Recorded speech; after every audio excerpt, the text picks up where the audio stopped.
The sound of heels clicking echoed through the marble floor of JFK's first-class lounge as Dr. Maya Jordan, a poised black woman in her late 30s, adjusted her blazer and looked up at the massive glass windows overlooking the runway.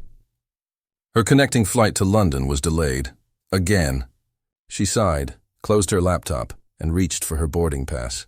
Printed neatly at the top, First Class, Flight 407 to London Heathrow. Maya wasn't just any passenger. She was the CEO of Air, a rising luxury airline that had been giving old giants like Delta and British Airways sleepless nights.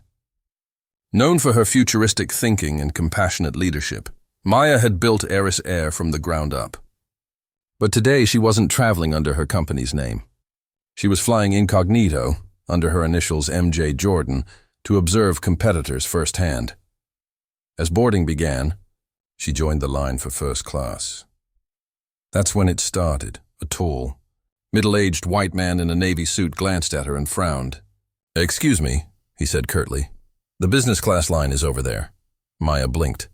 "I know," she said calmly, holding up her ticket. "First class, seat 1A, he smirked. "Of course you are." Then under his breath, "What's next?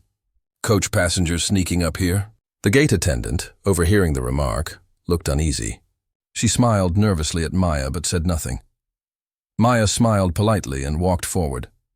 But when she reached the scanner, the attendant hesitated. Miss Jordan, could you please step aside for a quick verification?" "Verification?" Maya asked, eyebrows raised. "My ticket is valid." "Yes, of course," the woman stammered. "Just a quick check."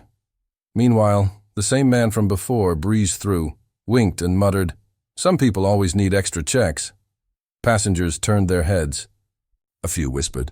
Others stared with that uncomfortable mixture of curiosity and judgment.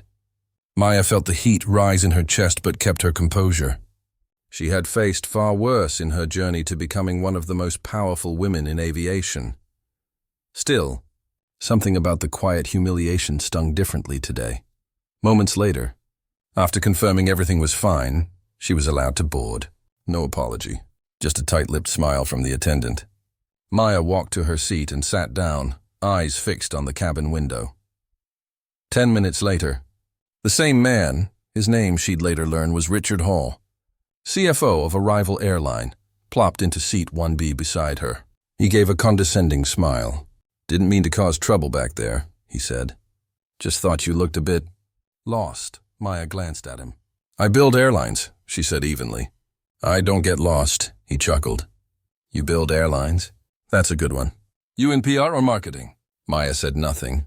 She simply powered up her laptop, where the screen glowed with a presentation titled Air, the Future of Flight. Richard leaned in, squinting. "Wait a second," he said slowly.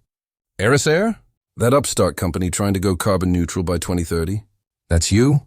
She met his eyes, expression unreadable. "Yes, that's me," he laughed too loudly. "No offense, but you're the Maya Jordan? I thought you'd be—" He stopped himself just in time. "Older or whiter?" she asked softly. He froze.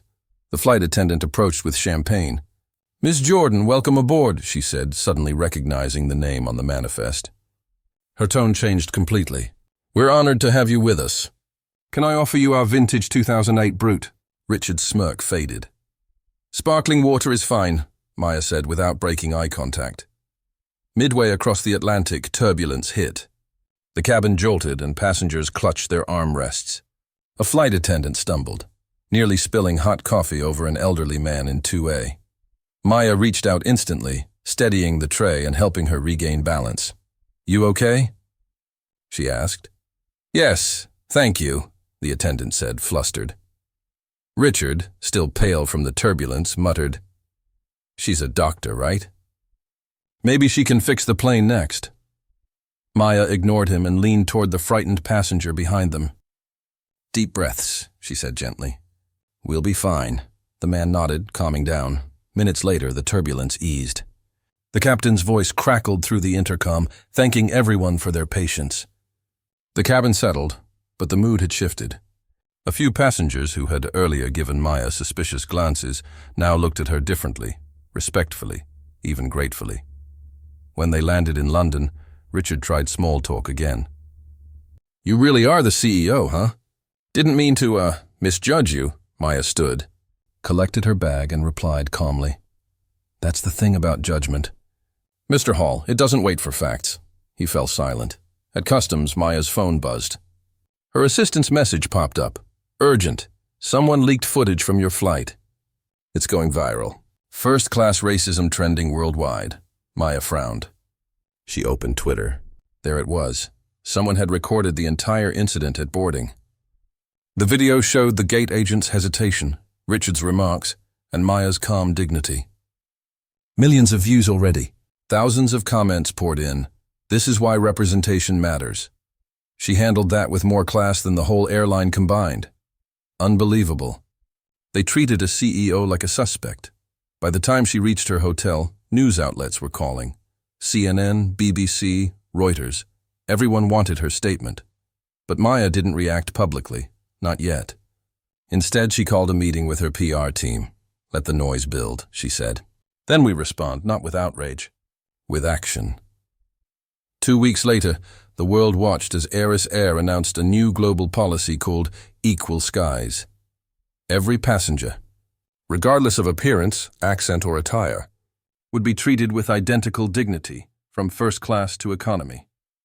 Training programs, transparency reports, and even anonymous bias monitoring AI systems were part of the plan.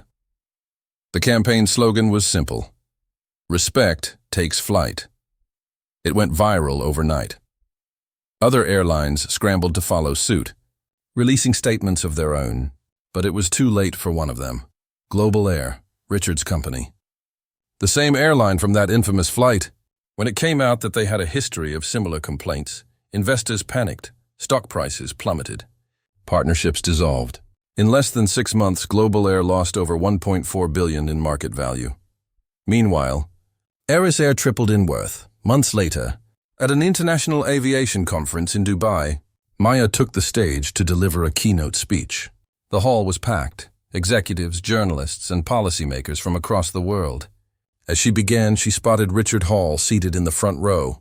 His company badge now read, Consultant. Good morning, she said. A few months ago, I boarded a plane as a regular passenger, and I was reminded that equality isn't granted by ticket class. It's proven by how we treat one another when no one's watching. A quiet murmur of agreement rippled through the crowd. Maya continued, her tone steady but firm.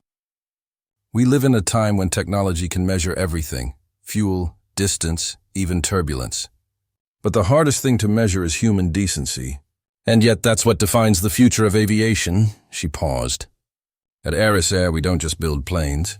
We build trust. Thunderous applause filled the hall. Cameras flashed. The speech would later trend as one of the most powerful corporate addresses of the year.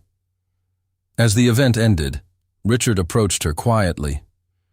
You were right, he said. Judgment doesn't wait for facts. I wish I'd learned that sooner. Maya smiled faintly. It's never too late to learn. Or to listen, he nodded, humbled. If you ever need a consultant, she raised an eyebrow. We're good, she said, and walked away.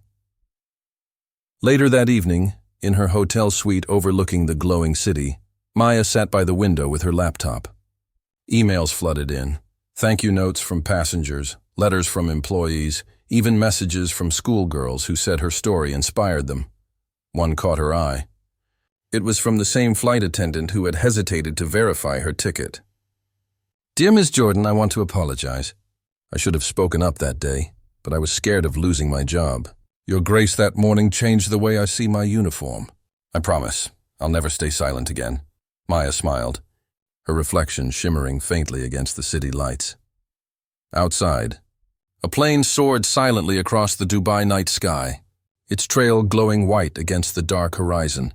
And though the world would remember the headlines, the viral video, the billion-dollar fallout, Maya knew the real victory wasn't in profit or policy. It was in that quiet shift of hearts. Because sometimes, the most powerful turbulence isn't in the air. It's in the way the world learns to change direction.